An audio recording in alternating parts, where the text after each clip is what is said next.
Bom dia! Na nossa última aula, nós discutimos um pouco a primeira geração do Zanalli e como essa geração se estabelece construindo uma oposição à historiografia metódica até então dominante na França.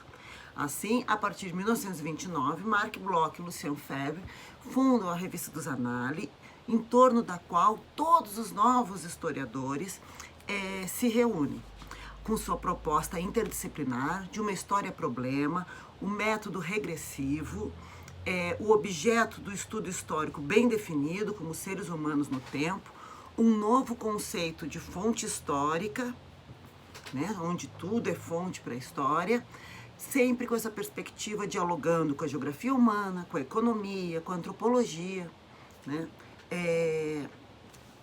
Eles renovaram, então, o fazer historiográfico francês, e quando a gente se refere à nova história, a gente se refere à historiografia em torno da Revista do Zanalli. Bom, depois de eu ter gravado o vídeo sobre a primeira geração do Zanalli, nós tivemos os encontros pelo Google Meet, e eu acabei falando lá algumas coisinhas a mais que eu quero gravar aqui hoje, antes de entrar na segunda geração do Zanalli. Quais são essas coisas que eu falei a mais? Primeiro, no Google Meet eu apontei que Marc Bloch e Lucien Febvre, com o sucesso do Zanalli e de suas pesquisas, logo saíram da Universidade de Estrasburgo e foram contratados pelas duas principais universidades francesas, a Sorbonne e o Collège de France.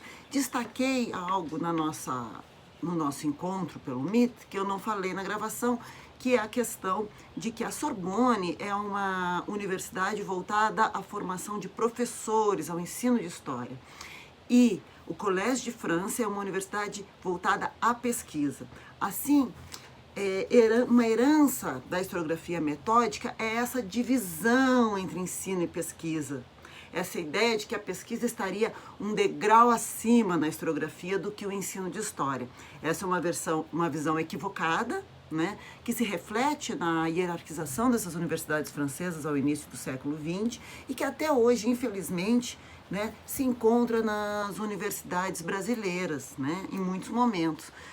A gente luta contra essa visão, a gente tem claro que o profissional de história ele é sempre um professor, o historiador é um professor que tem que estar pronto a dar uma lição, uma aula de história, seja ela escrita, oral, digital, certo? Então, essa divisão, essa ideia que o professor e o pesquisador são pessoas diferentes, com formações diferentes, é uma ideia equivocada trazida dos metódicos e que deve ser superada, né? Mas, infelizmente, as universidades francesas na área de história têm essa hierarquia, tinham essa hierarquia, hoje não mais. E aí, veja, o Bloch, que era de família judia, nunca entra no Collège de France. Ele fica na Sorbonne, enquanto o Febvre, sim, assume o Collège de France, tá certo? Isso mostra também o antissemitismo que já existia na sociedade francesa, muito forte, que estava bem claro já desde o século XIX, com o caso Dreyfus, né, caso famoso, em que a intelectualidade francesa se uniu. Émile Zola escreveu o famoso artigo J'accuse, defendendo o Dreyfus, o historiador o Péguy, que o Hartog pesquisa, François Hartog pesquisa, escreveu também vários textos defendendo o Dreyfus, que foi um soldado que, só por ser judeu, foi concluído que ele que tinha vazado segredos para a Alemanha, né? Eu falei do revanchismo, né? França e Alemanha, e ele foi condenado injustamente, ficou preso na Guiana Francesa há muitos anos, mas depois foi provada a sua inocência. Pesquisem sobre isso, tem até um filme, né, a respeito, muito bom, e pesquisem, que é muito interessante ver como o antissemitismo era, assim, presente na sociedade francesa muito antes da invasão nazista. Bom, outra coisa que eu falei no nosso encontro do Meet, eu falei um pouco das obras do Bloch e do Febvre, coisa que eu não tinha gravado, né, na primeira aula. Então, eu quero destacar aqui o Marc Bloch, o Sociedade Feudal, né, que tem na nossa biblioteca, que é o livro em que ele vai mostrar qual é a visão dessa história, ciência social, né? Veja, hoje você vai ler e vai dizer, é um livro de história social, beleza? Mas na época era uma novidade, porque o que você tinha dominando? A história política. A história de eventos políticos, indivíduos. E aí nós temos o quê? O Mark Bloch escrevendo uma história social, compreendendo os dados econômicos, os dados sociais, né, os dados de geografia humana, tudo ligado ao analisar a constituição e a produção e as relações sociais da sociedade feudal. É um tempo mais lento, como eu disse. Os análises eles pisam no freio e mostram processos, conjunturas, né, processos mais longos do que apenas eventos, batalhas, declarações de independência e companhia. Outro livro fundamental do Mark Bloch são Os Reis Taumaturgos, que é história comparativa. Né? Como a gente falou na aula passada, os análises trabalham com comparações, com métodos comparativos, e ele compara a dinastia inglesa e a dinastia francesa numa questão de política e cultural da política, ou seja, a crença de que o toque real, né, o toque do rei, curava uma doença chamada escrófula. Então, também mostra uma história política de duração mais longa, né, um utensílio mental, se a gente for usar o conceito de mentalidade da primeira geração, em que essas dinastias são percebidos, os reis são percebidos com esse poder de cura. Vejam, um objeto de pesquisa totalmente novo. Também o Bloch tem o livro Notícias Falsas de Guerra, onde ele analisa o papel da fake news, usando o anacronismo aqui de propósito, né, das notícias falsas na Primeira Guerra Mundial. Então, percebam os objetos de pesquisa, percebam a novidade, percebam a metodologia, é uma nova história. Para falar do Febvre, é muito importante apontar, já falei no nosso encontro no MIT, a ideia de geohistória. O Febvre tem muita influência da geografia humana. O primeiro livro famoso dele, que é o Terra e Evolução Humana, ele publica na coleção do Henri Bergh sobre a evolução humana. É uma coleção de livros, tem na nossa biblioteca também, como eu disse, os livros da primeira geração a gente tem todos na nossa biblioteca. Depois ele publica ainda em Estrasburgo o Reno, que é aquele que é um livro encomendado pelos banqueiros da Alsácia-Lorena, que imaginavam que ele ia escrever um livro sobre o Reno, como um limite natural entre a França e a Alemanha, né? Bem nesse espírito entre guerras, né? E ele escreve o contrário. Ele mostra como, vou dizer a frase que eu amo, né? Todas as fronteiras são humanas, né? Quer dizer, não existem fronteiras naturais, apenas fronteiras humanas, que são as sociedades contemporâneas, né, que estão lendo o Reno como fronteira. E aí ele usa até fontes arqueológicas para mostrar como o Reno já foi o ponto de encontro entre os grupos humanos, onde iam para lá fazer trocas, né? Também mostra como a interação do ser humano na paisagem, como o Reno fundo, de margens de pedra, um trabalho humano, que o Reno tinha baixios, tinha margens flutuantes, então que não era quem transformou o Reno em fronteira foi a sociedade francesa e alemã contemporânea, né? Então também é uma obra que tem na nossa biblioteca muito importante, que trabalha essa interação entre história e geografia e as diversas fontes que a nova história dos análises utilizam. Outros livros que eu tenho que falar do Febvre, que vai ser muito importante para vocês relembrarem disso quando a gente for estudar microhistória, é que o Febvre ele utiliza uma metodologia que é entrar por uma vida humana em uma sociedade. Então ele pega um indivíduo e a partir da sua trajetória ele tenta montar as relações sociais, mentais daquela sociedade. Então ele tem vários livros que é o nome do indivíduo e depois um contexto social. Então ele tem Michelet e a Renascença para falar como Michelet constrói na historiografia o conceito de renascença, né? Tem a Marguerite Navarre, tem o Lutero e a Reforma, e tem o clássico dos clássicos, que é o Rabelais e o problema da descrença no século XVI, que também tem na nossa biblioteca, onde ele pega o Rabelais, e a partir do debate contemporâneo, ou seja, do início do século XX sobre Rabelais, que, então, o Rabelais ele é padre no século XVI, mas ele é o literato, que escreve os contos orais populares franceses. E aí o que acontece? O Rabelais, no início do século XX, é dito, ele é um racionalista, ele é um ateu, ele é um homem à frente do seu tempo. Como esse problema contemporâneo, né, é o presente que você constrói os seus problemas, ele vai à documentação. E aí ele usa tudo que é possível de documento, né?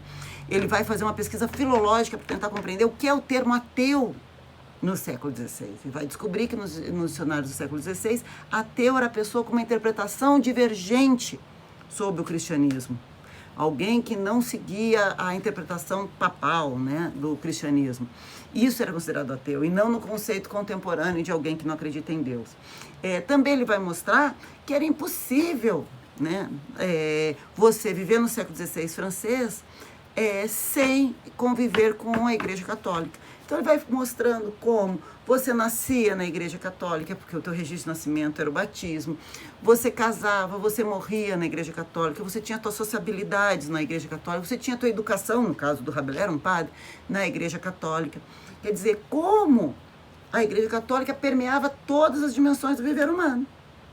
E assim ele vai construir essa ideia, que é muito importante no Febvre, de que as pessoas, elas são a potência máxima daquela sociedade, né? Elas podem ser uma grande potência do que aquela sociedade tem de mais agudo, de mais crítico, mas não à frente do seu tempo, né? Por quê? Como é que o Bloch e o Febvre nos ensinam? Os homens parecem mais com a sua época do que com os seus pais, né? Então, essa questão de você ser uma possibilidade dentro daquelas condições dadas. Uma possibilidade inovadora, uma possibilidade radical, uma possibilidade aguda, mas não essa ideia de que você é à frente do seu tempo. Porque se você cria essa ideia de que alguém é à frente do tempo, você cria um sentido teleológico para a história. Você cai novamente naquela filosofia da história que dá um caminho progressivo, que a história está indo para algum lugar. Vocês entendem isso? Então, é muito importante vocês terem isso claro. Como o Zanalli não aceita nenhuma lei, nenhum sentido pré-estabelecido, nenhuma dimensão pré-determinante na análise histórica, né? Então, os análises, eles são empiristas, eles trabalham com a ideia de metodologia da história, a gente já falou sobre esses pressupostos básicos, fonte, objeto, né? Trabalham de forma interdisciplinar, mas eles se afastam de qualquer reflexão filosófica que possa cair novamente numa teleologia, num sentido para a história, ou então também, como o marxismo, como uma forma teórica, onde o material empírico é socado lá dentro e sai sempre o mesmo bolinho, né? Bom, tendo estabelecido essas grandes contribuições da primeira geração, nós temos que lembrar que veio a Segunda Guerra Mundial. Na Segunda Guerra Mundial, como eu já falei no MIT, né, e como vocês já sabem também pelo texto, o Marc Bloch vai ser assassinado pelos nazistas, né, ele estava preso, ambos lutaram, Febvre, Bloch, entre outros membros, né, todo mundo, todos os intelectuais franceses daquele momento, né, foram à guerra, e o Bloch foi capturado, foi por ser de família judia, foi preso num campo de concentração, e às vésperas da libertação daquele campo de concentração, ele foi assassinado, né? É no campo de concentração que ele escreve o Apologia da História e envia, né, que depois é enviado ao Febvre, que é quem publica. O Febvre sobrevive, né? E eles vão, então, para como diz o texto de vocês, o dia após a Segunda Guerra Mundial, né? Nós temos, ou quem que morreu na Segunda, eu já falei para vocês, o Bloch foi assassinado pelos nazistas, o Halbach foi assassinado pelos nazistas, né? Então, é uma tática nazista, né? Queimar os documentos, destruir os testemunhos, matar os testemunhos, né? Não deixar os vestígios que possibilitem o trabalho do historiador. Né? Isso é uma tática nazista e fascista recorrente e é consciente, né? Não é algo que é por acaso. Bom, aí então, a partir da página 38, é a nossa aula de hoje, né? No dia seguinte da Segunda Guerra Mundial, né, é necessário reconstruir a França, reconstruir os Annales. Então, os Annales vão mudar de nome em 1946, vão para o nome que fez a fama da revista, que é Annales, Economias, Sociedades, Civilizações. Qual é o termo que desaparece? O termo história. Vejam, como eu disse sobre a primeira geração. Na primeira geração, os análises chamavam análise de história econômica e social. Como a prioridade era máxima do social, que era o conceito, a dimensão da vida humana, é centralizadora e guarda-chuva para todas as outras pesquisas, vai acabar virando análise de história social. Bom, logo após a Segunda Guerra Mundial, as análises mudam de nome e acentuam o seu caráter interdisciplinar, retirando a palavra história do nome. Então, agora, é análise, economias, ou seja, diferentes economias, sociedades, diferentes sociedades, civilizações, diferentes civilizações. E pelo nome você já sabe a característica da segunda geração. Segunda geração é uma geração que trabalha muito com a história econômica, muito, é a geração do quantitativismo, do economicismo, é o preponderante, também trabalha com dados quantitativos, vai ser a geração que vai trabalhar com a história demográfica, com as famosas fontes seriais, né? Então o econômico é o preponderante, mantém o que é clássico dos análises, que é a história social, como eu já disse no vídeo anterior, se a historiografia do século XIX na Europa foi a historiografia nacional, a historiografia do século XX na Europa é a historiografia social.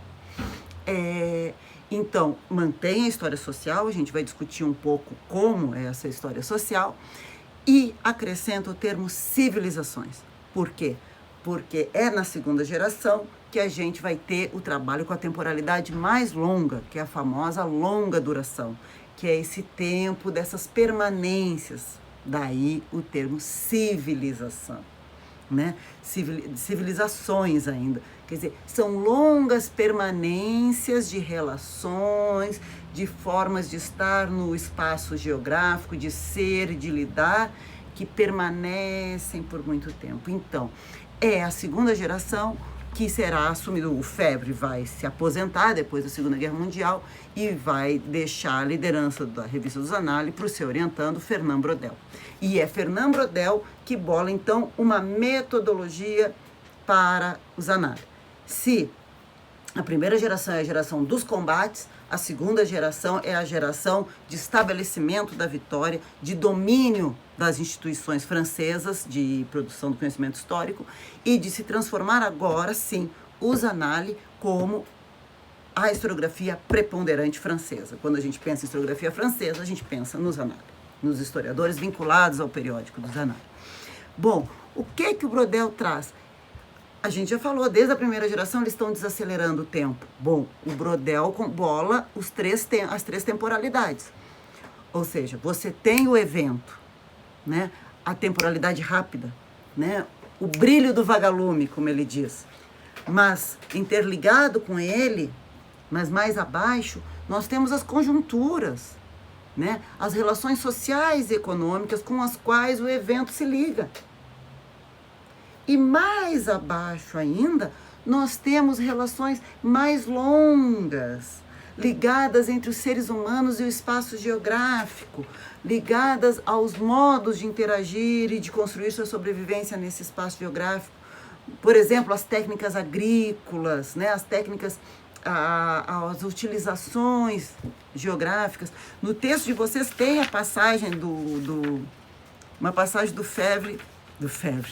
Braudel, está na página 50, ele diz aqui, né? Creio na realidade de uma história particularmente lenta das civilizações em suas profundezas abissais, em seus traços estruturais e geográficos.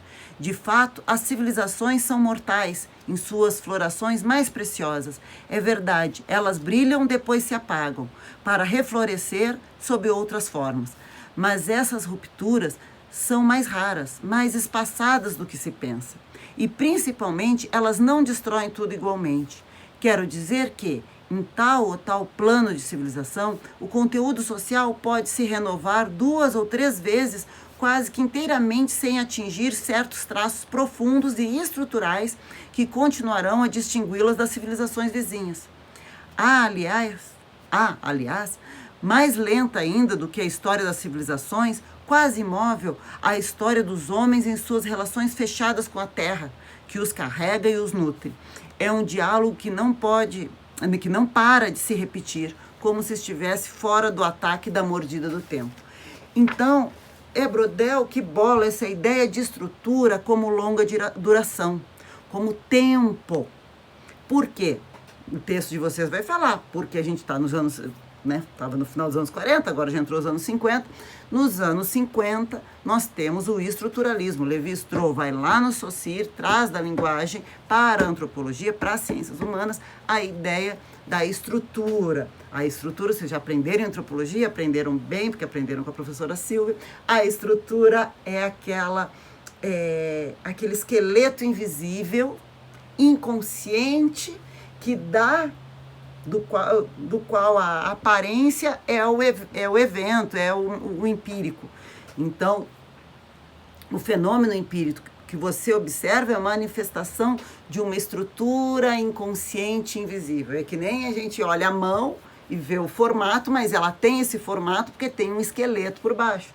A gente não o vê, mas a gente deduz a existência dele. É a mesma coisa a estrutura. A estrutura na antropologia, no estruturalismo, é esse esqueleto invisível que dá forma aos fenômenos, né, visíveis, empíricos.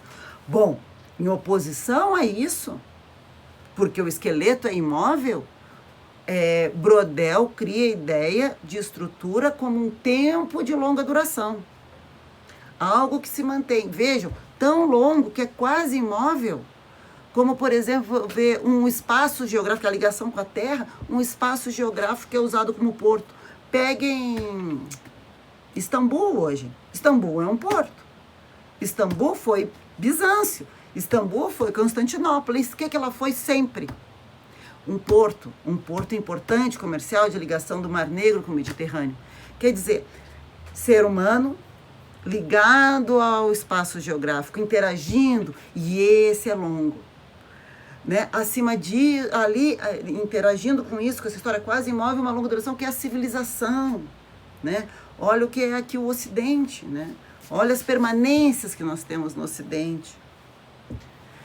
Acima disso, conjuntura, as relações socioeconômicas. Veja, ele diz que em uma civilização pode ter 3 conjunturas diferentes, né?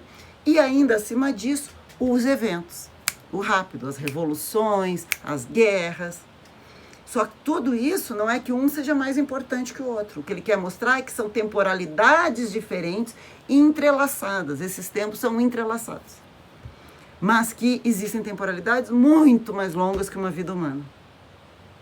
Então, essa desaceleração. Veja a questão do arado, né? Vocês acabaram de ter, tiveram medieval no primeiro ano, né? Em medieval, uma mudança no arado, uma nova técnica agrícola, muda a história demográfica da Europa. Né? Passaram 1000 anos arando de um jeito, 1000 anos, não é mais aquela pessoa. Né? Quer dizer, mas o jeito de arar é o mesmo. E vocês entendem o que é uma temporalidade longa? O que é uma civilização? Quer dizer, a civilização são coisas que ficam para além dos seres humanos, duram no tempo, mesmo passando as gerações.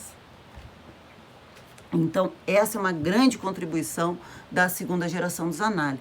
A segunda geração dos Zanalli vai se organizar exatamente no momento do pós-guerra, onde a França e toda a Europa, com a ajuda do financiamento do Plano Marshall, né, que é empréstimo de dinheiro dos Estados Unidos para a Europa se reconstruir a juros baixíssimos, com o Plano Marshall, a Europa vai construir o Estado de Bem-Estar Social, também chamado de Estado keynesiano, que é aquele Estado que dá aos seus cidadãos uma saída igualitária, ou seja, ensino público, moradia, emprego, saúde, trabalho, né? Essas 5 bases, né, para depois você sair na competição capitalista. Esse estado de bem-estar social, que garante o bem-estar social para todos os seus cidadãos, ele precisa de dados sobre essa população. Então, quem que vai crescer muito nesse momento? A demografia, a estatística, a economia, né? E então, consequentemente, a história vai trabalhar com história demográfica, história com metodologia estatística, história econômica. Por quê? Porque é onde o financiamento está. Isso se chama Fundo Social da Ciência, né? Não posso dar, ou posso. Exemplo, é só pensar aonde estão indo as bolsas de estudo hoje, né? Qual a área do conhecimento humano teve todas as suas bolsas de iniciação científica cortadas pelo CNPq, né? O que não é estratégico nesse momento para o governo. Para o governo, né, são outras áreas que são estratégicas para eles, numa política de governo que acha que ciências humanas não são importantes. O que é importante são exatas, aplicadas, né? Então, todas as ciências têm o seu fundo social, né? Eu sempre dou aquele exemplo do por que pesquisar energia renovável e por que não pesquisar mais energia nuclear.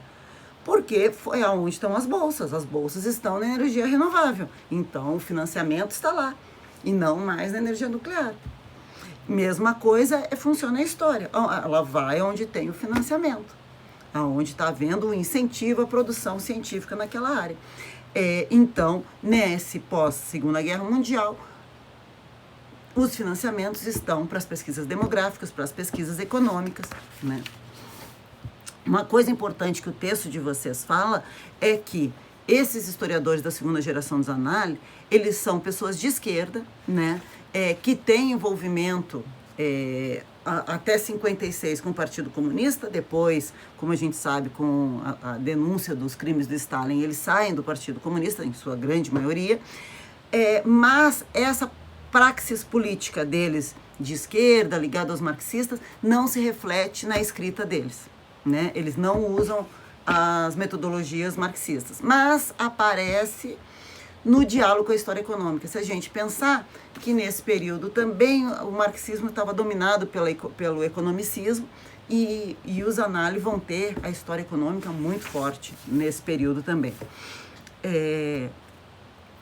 O que mais que eu tenho que apontar? Bom, quem são os dois grandes nomes? Eu falei, o Brodel substitui o Febvre no Collège de France e o Ernest Labrousse, que é o cracão da história quantitativa, vai assumir a Sorbonne no lugar do Bloch, né?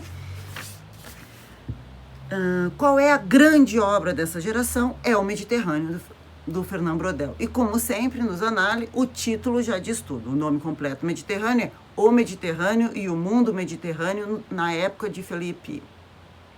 Me esqueci qual Felipe que é. O Felipe da Espanha. E o que você tem aí?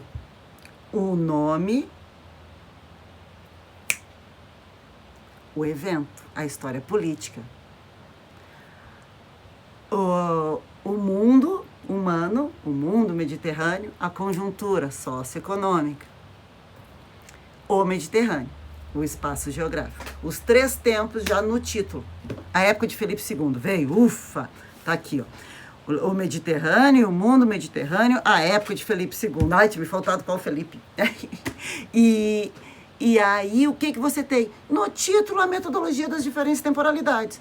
O tempo de um indivíduo é o evento, é o tempo rápido. O tempo do mundo humano, das relações sociais e econômicas, é a conjuntura. E o tempo do Mediterrâneo, que está lá até hoje, é o tempo geográfico. A longuíssima duração. Também, nesse momento, eles conseguem criar uma instituição própria, né? Uma profissionalização da pesquisa. Eles têm a 6ª sessão da Escola Prática de Estudos Superiores, vai ser o local, então, que os historiadores da análise vão se reunir, né? Como professores universitários, como centro de pesquisa, e assim você consegue fazer ali pesquisas coletivas e formar uma carreira, e aí atrair novos historiadores, né? Isso ele está falando lá na página 43 e na 44.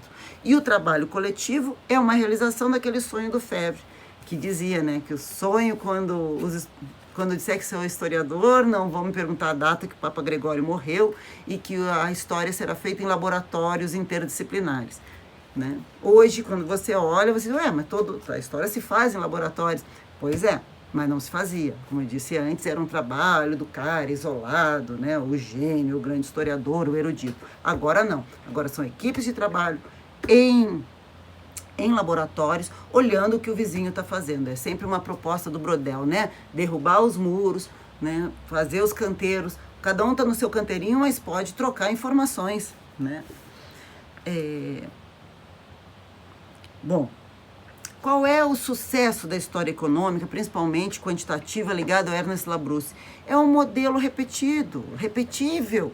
Então você pode pegar movimentação do Atlântico e botar em fórmulas matemáticas, você pode pegar movimentação no Oceano Índico, movimentação comercial, né, estou falando, e botar nessas fórmulas matemáticas. Quer dizer, a chegada da estatística e da matemática na história vai dar uma ilusão de maior cientificidade. Essa é a grande questão que se coloca.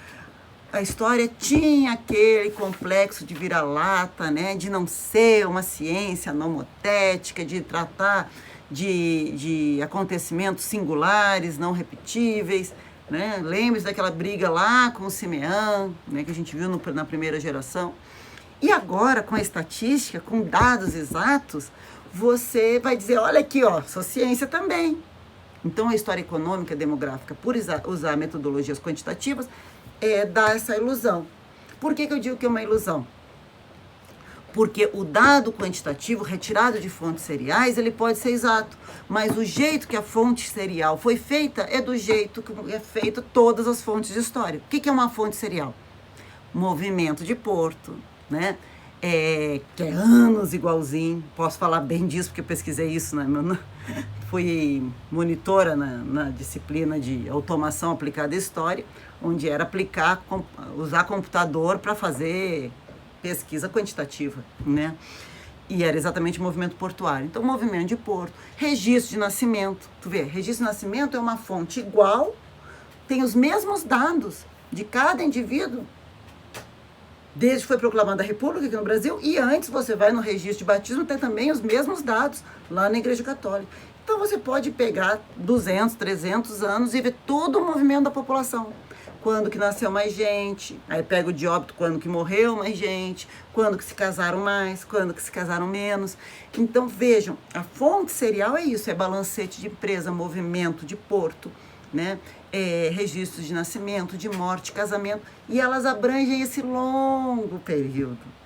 E aí você vê os movimentos. Tem a pesquisa famosa do Vovelli, que ele viu os gastos com a missa de sétimo dia na França durante 200 anos. E mostrou que durante o século XVIII as pessoas estão gastando menos na missa de sétimo dias e nos preparos também do enterro. É o enterro e a missa de sétimo dia. E aí o que vê? Se está encomendando menos missas, está gastando menos em velas, menos em carpideiras. O que é carpideira? Era uma mulheres que eram contratadas para chorar em cima do caixão. Fazer aquele escândalo. Então, essa diminuição do gasto, se as pessoas estão investindo, estão contratando menos missas para o morto, se estão gastando menos nos ritos funerários, significa uma diminuição da crença, né, no poder da questão do sagrado sobre a vida humana, do espiritual sobre a vida humana. Então, você pode ver isso como indicador de uma racionalização do mundo, né, na França durante aquele século. Então, vejam, você com o estatístico, você consegue ver vários movimentos, mas sempre nessa ideia da população, do grupo, né? Aquela coisa demográfica que é a historiografia marcante desse momento, a econômica e a demográfica. E ela é reproduzível. Por que eu digo que é uma ilusão de ser mais científico? Porque eu vou pegar o meu tema, a gripe espanhola, meu tema de TCC e de mestrado. Quando eu pesquisei a gripe espanhola, se dizia que ela tinha levado a vida entre 15 e 20 milhões de pessoas no mundo. Hoje se trabalha entre 30 e 50 milhões de pessoas no mundo. Por quê? Porque antes se contavam só as mortes registradas como gripe espanhola. Agora pense, em 1918, quem é que tinha acesso no planeta Terra a um registro civil ou religioso de morte e a um médico para dizer que aquela morte foi de gripe espanhola? num momento de pandemia como o nosso, agora é muito fácil pensar quantos casos de Covid morrem por aí sem o registro ser Covid, né? Agora pensa em 18, além de não ser registrado como gripe espanhola, nem era registrado. Morria lá em Esquecidinha do Oeste, era enterrado no pátio da sua, né, ali perto de uma árvore, na sua chacrinha, e não tinha registro nenhum. Então, hoje se estima muito mais mortos. Então, o dado estatístico, o levantamento quantitativo pode ser exato em relação àquela fonte, mas aquela fonte é uma ruína, é um vestígio, né, daquela sociedade que não existe mais como qualquer outra fonte. Não é porque é um número que você tira de lá que ele é mais exato do que uma obra literária sobre aquele mesmo momento. Bom, eu acho que vou fazer 2 vídeos sobre a segunda geração. Vou parar aqui esse para a gente discutir isso na aula que vem, e na outra aula eu complemento, porque é muito grande, né? O da segunda geração. Vou fazer 2 vídeos, 35 minutos já tá bom. Um abração. Daqui a pouco continuamos.